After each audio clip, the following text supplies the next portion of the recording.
بسم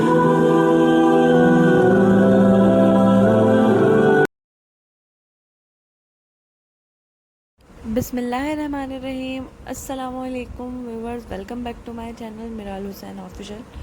آج ہم صحیح بخاری شریف کی ایک حدیث پڑھیں گے جو بحوالہ قرآن ہے، جس میں تو یہ حدیث نمبر 1 ہے صحیح بخاری کی۔ تو حدیث میں آتا ہے، پہلے جو آیت ہے وہ پڑھ لیتے ہیں، آپ سب بھی پڑھیے۔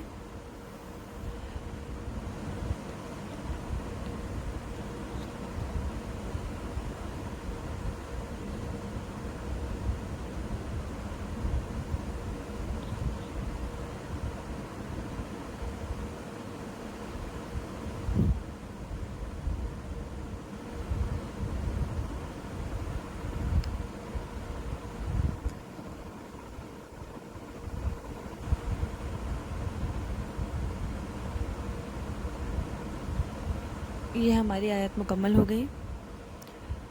تو اس کا ترجمہ ہے، اور اللہ عز و جل کا یہ فرمان ہے، اِنَّا أَوْحَيْنَا إِلَيْكَ كَمَا أَوْحَيْنَا إِلَىٰ نُوحٍ وَالنَّبِيِّينَ مِن بَعْدِهِ، ہم نے بلا شبہ اے محمد صلی اللہ علیہ وسلم آپ کی طرف وحی کا نزول اسی طرح کیا ہے جس طرح حضرت نوح علیہ السلام اور ان کے بعد آنے والوں تمام انبیاء کی طرف کیا تھا۔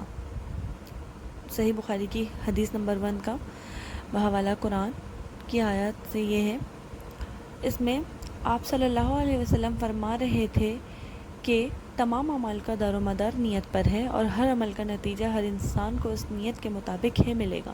بس جس کی ہجرت ترک وطن دولت و دنیا حاصل کرنے کے لیے ہو یا کسی عورت سے شادی کی غرض سے ہو، بس اس کی ہجرت انہی چیزوں کے لیے ہوگی جن کے حاصل کرنے کی نیت سے اس نے ہجرت کی ہے۔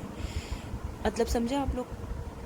یعنی کہ جو نیت آپ نے کی ہوگی اسی حوالے سے ہی آپ کو اس کا اجر ملے گا، ثواب ملے گا۔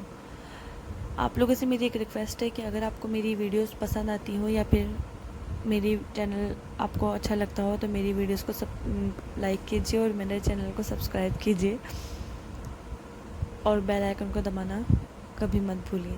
تھینک یو سو مچ۔ اپنا خیال رکھیے، دعاؤں میں یاد رکھیے۔ اسی طرح کی اور ویڈیوز دیکھنے کے لیے کمنٹ سیکشن میں مجھے کامنٹ کیجیے، اور انشاءاللہ اس کے بعد صحیح بخاری کی، صحیح مسلم کی، اور بھی انشاءاللہ ماہ رمضان کا بابرکت مہینہ آنے والا ہے، اس حوالے سے بھی ویڈیوز انشاءاللہ شیئر کروں گی آپ لوگوں سے۔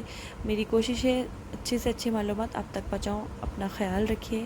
Take care. اللہ حافظ۔ Don't forget to like, comment and share.